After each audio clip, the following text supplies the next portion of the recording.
mnaenda kuipa heshima Tanzania kwa maana kuwaleta wadau wote wa horticulture hapa Arusha.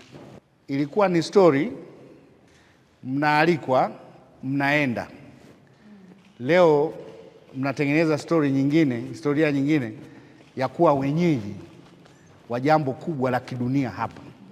Jambo hili linaipa heshima nchi yetu na rais wetu, lakini lina impact kubwa sana.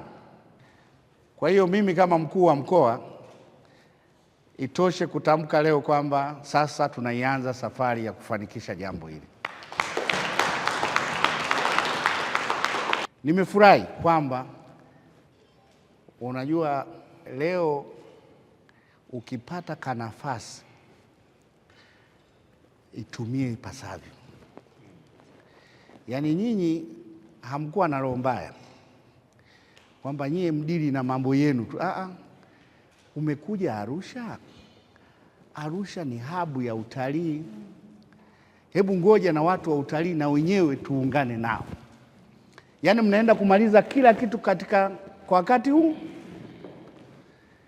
Maana yake kama kuna watu wa utalii na hawa wamewakaribisha, na nyie kama ambavyo IPU itawashirikisha, AFCON itawashirikisha, na hawa TAWA na wenyewe kwa jambo lao wamewashirikisha, na nyie ni kuweka tu ule utaratibu wa kuona kwamba tumeingia hapa kwenda kuiuza Tanzania, kwenda kuuza utalii. Kwa hiyo TAWA mmeliona hilo vizuri kwamba bwana, hapana, na utalii tuwape nani yao waweze kutangaza, lakini ile sio utalii tu. Kwa hiyo utakuta wenye mahoteli katika maandalizi lazima na wenyewe watuongoze, watoe ushirikiano kwa booking za watu kwa ajili ya malazi. Kwa hiyo mtu akilala hotelini, hoteli watahitaji mchicha, watahitaji nyanya. Umemgusa mama aliyoko sokoni, umewagusa watu walioko sokoni. Ndio trickle down effect yenyewe. Otherwise wapo watakao kuja watavutiwa.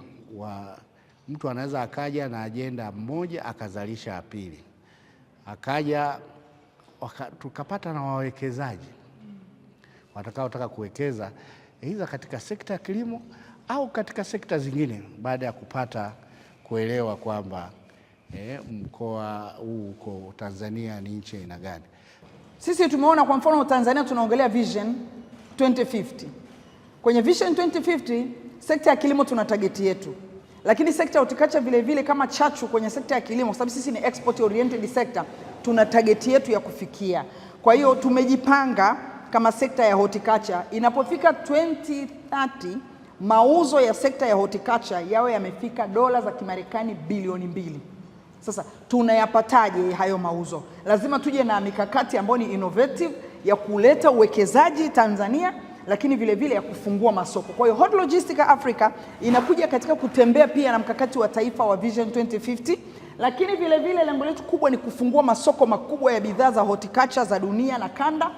Lengo letu kubwa ni kuleta manufacturers, innovators na wale wachachuaji wa teknolojia kuja hapa, na lengo letu vingine kubwa vile vile, Mheshimiwa Mkuu wa Mkoa na wadau, ni kuitangaza Tanzania na fursa za uwekezaji Tanzania kama kitovu cha uwekezaji kwenye sekta ya horticulture. Lakini tarehe ni tarehe 8, tarehe 9 na tarehe 10 hapa Novemba hapa Arusha, na tunategemea kwa msaada na sapoti kubwa ya serikali, tunategemea Mheshimiwa Mkuu wa Mkoa kwamba kutakuwa na marais zaidi ya mmoja. Lengo letu ni kwa sababu ni jambo la Afrika na Afrika wanakutana kwa mara ya kwanza kwa sekta ya horticulture hapa. Tunategemea Mheshimiwa Rais Samia atakuwa amesindikizwa na marais wengine kama rais wa Kenya na wengineo. In terms of exhibition, tunategemea participants kwenye exhibition peke yake kwenye average ya makampuni 800.